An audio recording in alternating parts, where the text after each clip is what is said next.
RTH gap, qu'est-ce que je vous explique ça tout de suite. Donc notre RTH gap, c'est notre gap en horaire de trading régulier. Comment ça fonctionne? Si moi je trade l'indice du Nasdaq, je peux trader plus ou moins n'importe quand. Je peux trader l'Asian, je peux trader le CBDR, je peux trader la Londres, je peux trader le trade market, je peux trader tout le temps. Par contre, si je veux trader par exemple l'une des actions qui est dans le Nasdaq, donc par exemple du Nvidia, du Amazon, etc., je suis soumise à ce qu'on appelle des horaires de trading réguliers, qui sont du coup de 9h30 à 16h14. Notre RTH gap, par conséquent, c'est quoi? C'est la différence de cotation qu'on va avoir entre la clôture de 16h14 et la réouverture à 9h30. En fonction de la taille de notre RTH gap, on va avoir certaines petites règles. Donc un RTH gap, par exemple, de moins de 40 points, c'est une indication d'une session de trading un petit peu plus compliquée ou alors ce qu'on appelle en High Resistance Liquidity Run. Donc c'est-à-dire une livraison du prix qui se fait à haute résistance.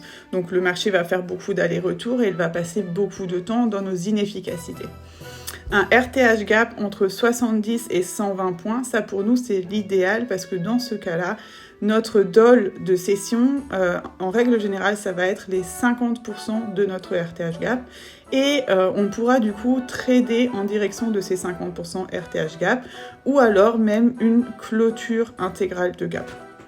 Quand on a un RTH gap qui fait plus de 120 points, donc ce sont quand même des mouvements qui sont assez agressifs, le marché, en règle générale, va laisser le gap ouvert pendant la session et va y faire référence un petit peu plus tard.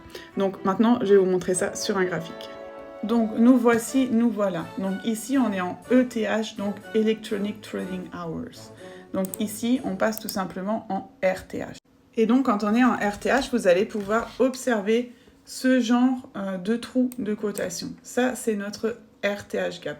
D'accord? Maintenant, je vais vous mettre dessus un indicateur. Hop, comme ça, on va le voir. Et en fait, on va venir mettre des niveaux de cadran sur ce RTH gap. Donc ça, c'est celui de hier. Donc on va le mesurer. 106 points. D'accord? On voit bien qu'en début de session, le prix continue dans la direction du gap. Et plus tard, dans la journée, on revient sur les 50% de celui-ci. Pareil ici, gap, d'accord, donc entre le prix de clôture à 16h14 et le prix d'ouverture à 9h30. Ici, on voit une clôture immédiate de gap et ensuite, on utilise ce gap